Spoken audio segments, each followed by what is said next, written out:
Good day, grade 10 science students. We know that light travels in straight lines, but what happens when that light gets bent? What do we call that? Well, we know that we can reflect light, like this object right here, but we also know that we can bend light, and bending light is known as refraction. We're going to talk about a little bit about why that happens and when it happens. So here's your video, refraction. What is refraction? Well, refraction is a change in the direction of light as it passes from one medium to another. For example, when light leaves or goes from air into glass, it's going to change direction because that's from one medium, which is air, to another medium, which is glass. Now, some materials are actually thicker than others, but are still translucent. Like they still pass light through, but some are thicker. Or we also say the thicker the medium, we're also going to say that it's actually more optically dense. And the more optically dense you are, the more refractive you are. So, for example, when we go from air to water to glass to diamond, we're getting thicker, and so therefore we become more refractive. The more refractive a material or medium is, the more it will slow down the speed of light. And the more the light ray changes its speed, the more it will bend. So let me say that again. So as we go into a more refractive material, the speed of light slows down. Whenever you change the speed of light, you actually change, it actually bends corresponding to how much it slows down. So here's some terms that we need to know. Angle of incidence and angle of refraction. Now this is very similar to angle of reflection as well, an angle of incidence. So if this is our ray right here, you can see it. This is our ray coming in. This is the normal right here. The angle of incidence is right there. So the angle of I, or incidence, is right there. The angle of refraction is a little bit different because the light ray is not reflecting like it would off a surface of glass. Instead, it's actually refracting, so it goes through the object. And because glass is thicker than air, it slows down. And whenever you slow down, we're going to find out that it actually moves in towards the normal. So this is the angle of refraction. So it refracts in towards the normal. So we would expect this angle right here to be larger than this angle right here. So what are the laws of refraction? Well, any light that passes from a less dense medium, like air, into a more dense medium, like glass, will tend to bend towards the normal, or fast.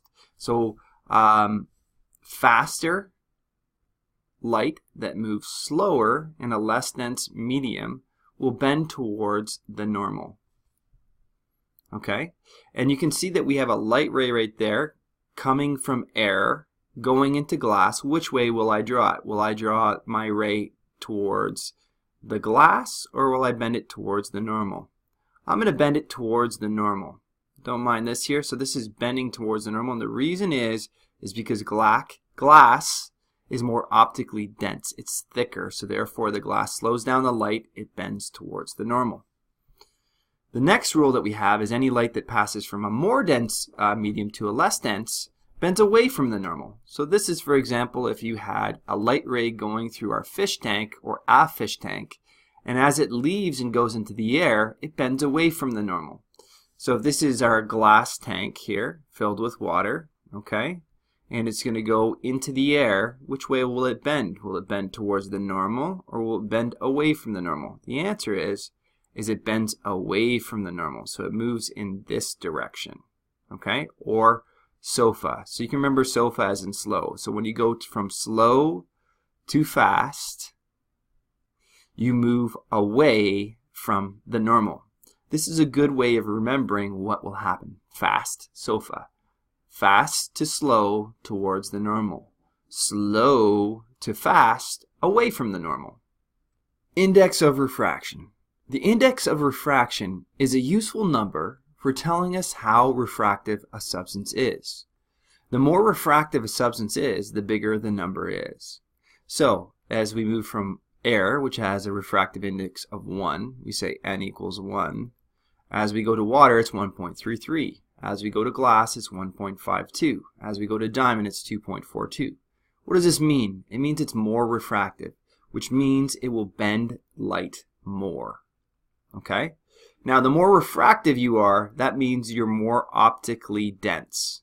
And optically dense means it's harder for light to travel quickly through it. So light travels slower through optically dense substances like diamonds.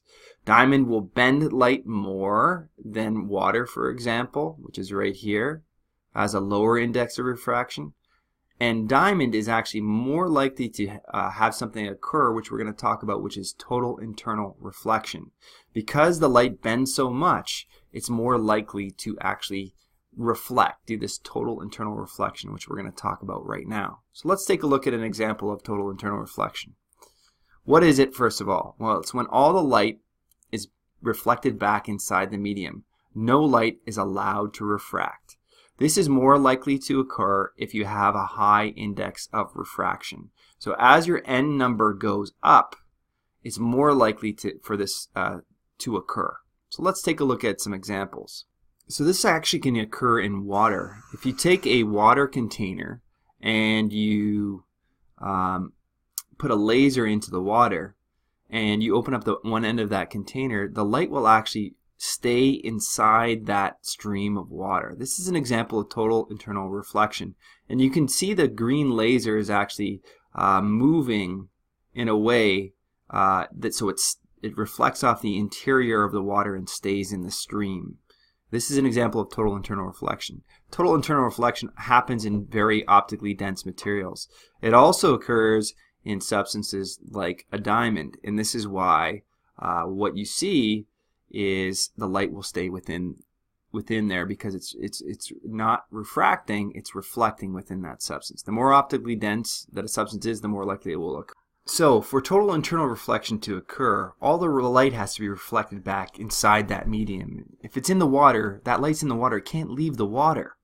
So light has to be traveling more slowly in the first medium than in the second. So light is traveling slower in the water than it would be in the air if it left. And that's also critical for total internal reflection to happen. Now the most important thing is for the angle of incidence has to be larger than the critical angle. So refraction will occur until the angle becomes too big. When it becomes too big, then we'll get total internal reflection. So for example, if we take a look at this first light ray right here, it's just going to refract out of the water and bend into the air. The critical angle of water is 48.8. So the second light ray, which is orange here, you can see it's still refracting. And then finally we have this blue light ray, which looks like it's refracting just along the surface of the water. It's not quite leaving. And that's known as the critical angle. So anything greater than that, it actually just bounces back in. This is why when you look at the bottom of, if you look at a fish tank, for example, and you look up at the water underneath of it, it will look like a sheet of glass, because the angle that you're looking at is actually bigger than the critical angle. And that's why you can look out. So that's the end of today's video. We're going to take a look at a few more examples of total internal reflection in class and refraction in general. Hope you enjoyed it.